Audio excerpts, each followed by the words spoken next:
talk about the people that were there, that we worked with. That's pretty much it. Last week. Third or fourth time I went back there were thousands of people with candles lit up. As far as you can see, with candles signs, thank you. For what? They're all dead. Thank you for what? So you've been feeling like there hasn't been something to thank you for? For what? Okay, I hear what you're saying. I had to do a job and I couldn't do it. But the noise and the building coming down and the cloud and the dust and the people running and the smoke.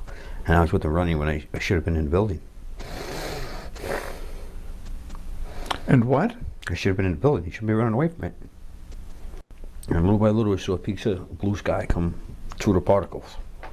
Wow. And it was just what was it, grand building? Was it a pile of heat? But somehow it could have been worse because it pretty much pancaked itself on top of each other. It didn't fall left, fall right.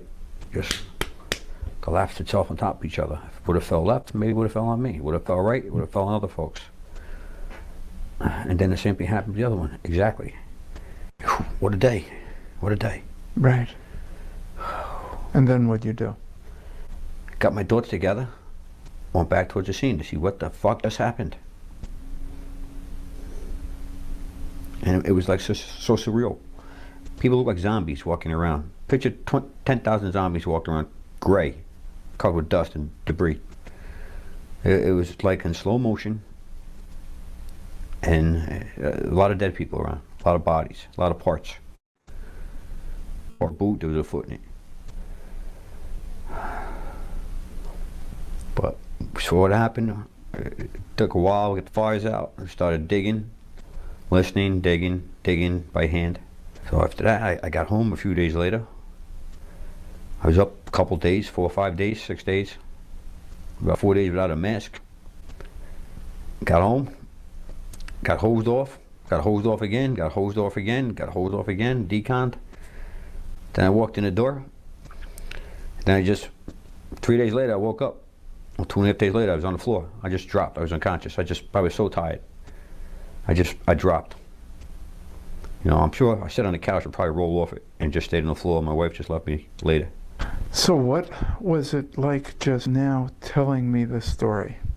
You seem to be here with me while you were like talking. I'm lighter. I don't know. I Okay. can't describe it. My arms are tingling. They're like chicken skinned. Mhm. Feeling like I'm lighter. Okay, both hands like this, and fingers together. Good. Close your eyes.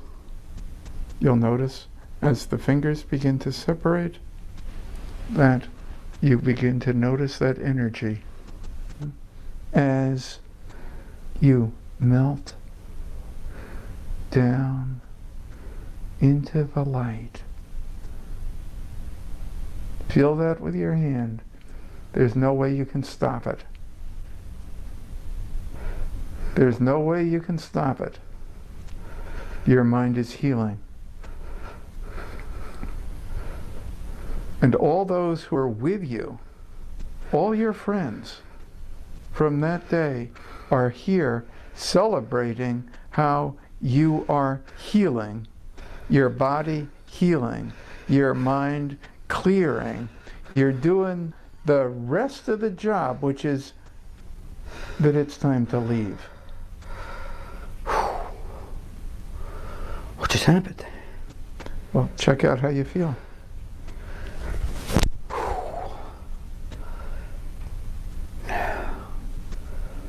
Wow.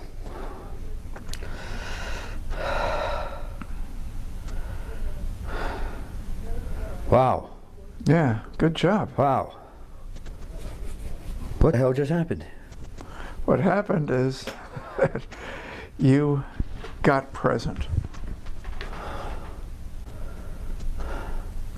So we took care of what had to be taken care of. Wow. One word, I don't know what the hell just happened, but oof. Yeah. Oof. I am so excited for you. I am like so excited for you. You're an amazing guy, and you just completed the mission. You just got home. Amen. Wow.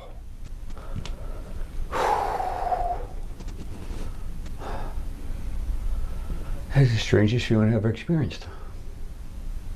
Yeah, Different. yeah. Where's the magic wand? Holy cow. I'm still tingling. I know, I know.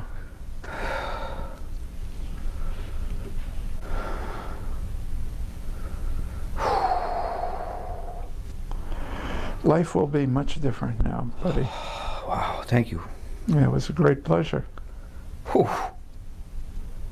It's a way I can Overwhelming. say thanks, you It's know. overwhelming. Huh? It's overwhelming.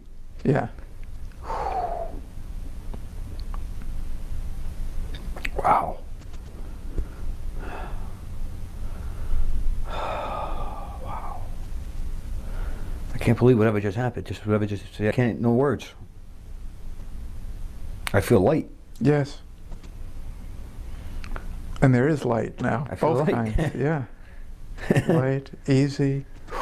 You're done with it. You did your job. To the best of And- my ability. Yes. Just as I was supposed to. Did everything you're supposed to. And my hand moving, that was it. Yeah. That was where it started. And then it just went all the way through you, didn't I it? felt it in my legs, my feet, my stomach, my head, Yeah, yeah, my lungs. yeah, I remember just my hand the most. It was like, whoa. yeah. I thought you electrocuted me or something. Yeah. We put out some energy there. Wow. So, today was an excellent day, and we got everything done that we wanted to get done. Wow. And check out the deer.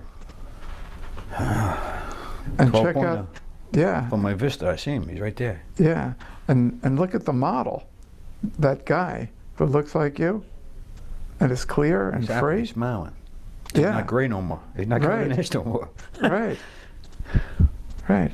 And that is you. Fresh and clean and clear and free. That is you. Make sense? Yes, it does. Wow. He's not gray no more. No. Wow. A couple hours, all that grief is gone. Yes. Well, prior to August of 2008 last year, I was involved in the September 11, 2001 attacks in New York City. I lost a lot of my friends. I got buried by debris and all the dust I breathed in.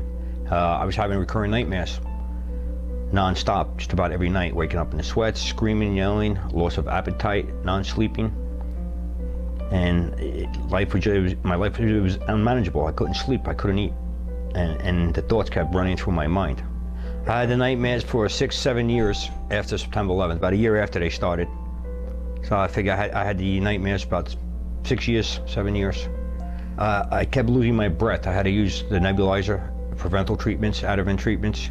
After 9/11, with the nightmares, I had to use the breathing treatments, the albuterol. I couldn't catch my breath, and I kept seeing my friends that were not. They were dead. They were dead. Well, before I met Dr. Connellan, I never would have believed this would have worked and helped me. I just wouldn't have unless I sat in his chair. I met with him in a short session. It was brief, it was painless, and right away the burden was lifted. That night I slept for the first time. After my visit with Dr. Connellan, that evening was the first night I slept right through without waking up wet and sweaty in 7 years. And it was actually painless and fast. And I wouldn't believed it. I would not have believed it unless I sat in his chair myself, that his method would work. After I met with Dr. Connellan, I haven't been back to the 9/11 site since it happened. September 11, 2008, I went to the memorial service, back to the site. I was afraid to go back there because there was so much destruction and death and horror there. I went back and I tossed my badge and the one of my citation bars I received into the waiting pond, said a prayer and walked away. And the nightmare stopped. I was able to sleep. I didn't think about it. It happened in the past, and that's where it is. I can look back at it, but it's in the past. It's not with me every day, haunted me. And his treatment, it was fast, painless, and it actually worked. I have a handheld inhaler home that I very infrequently use. If I overexert myself doing something around the house and I can't catch my breath, I'll use it. But not like, I used to use the albuterol breathing treatments multiple times a day. I don't use that anymore, period. I have a handheld emergency rescue breather if I need. And I'll use that infrequently. It'll last, it'll expire before I use it. Yeah, I relate the improvement of my breathing to the treatment I went through with Dr. Connellan. Can't explain it, but it worked.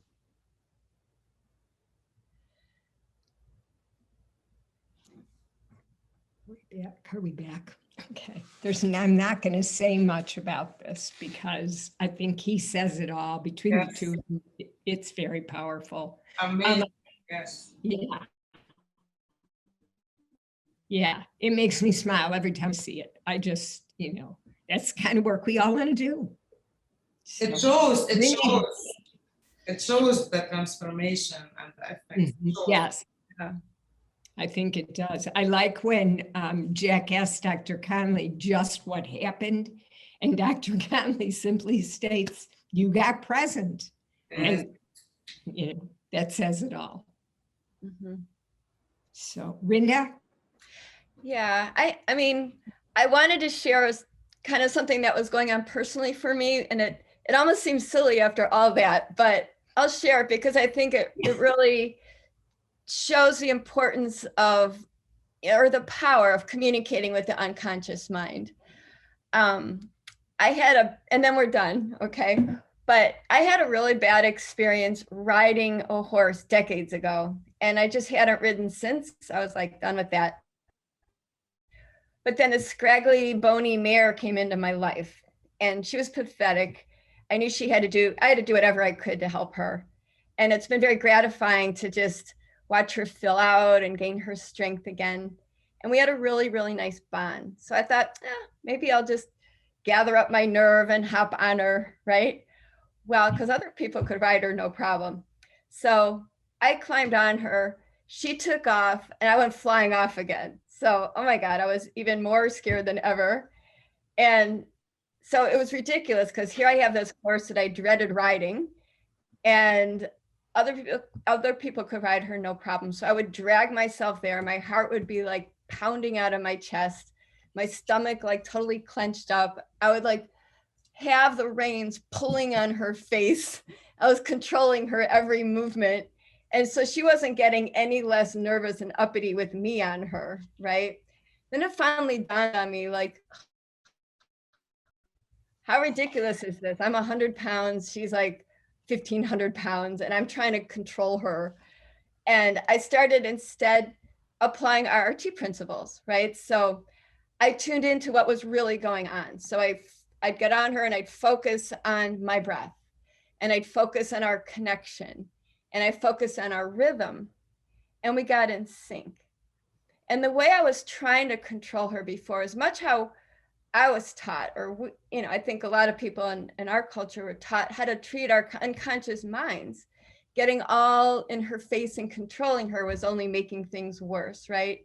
I was letting my fear get in the way of her natural tendency to please me, and I had to just let her. So the whole purpose of our unconscious minds is really to serve us. The better we can tune it into what's actually going on, the better it'll serve us. And that's what RRT is all about. It's about updating both parts of mind to be in the present, where all the power is, and where we are all then serving our highest intention and potential. And so that's it for us. I think we kind of went over time. Sorry about that, you guys.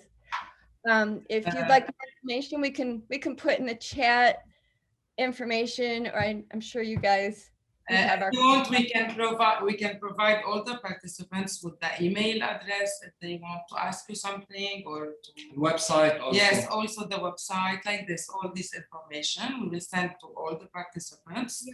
and for the next sessions, hopefully. Thank you so much. Thank you so much. Good. It was Amazing wonderful. experience. It's like sort of awareness session. Thank you so much. Oh my gosh, Thank thank you you so for much for having having us. See you soon, hopefully. Take Yes. care. Yes. Bye-bye now. Bye bye. Thank you. Bye. Bye. اوكي يعطيكم العافية. لكن رح ناخد ساعة بريك وبنرجع 8 و10. نذكر نعملكم ريمايندر.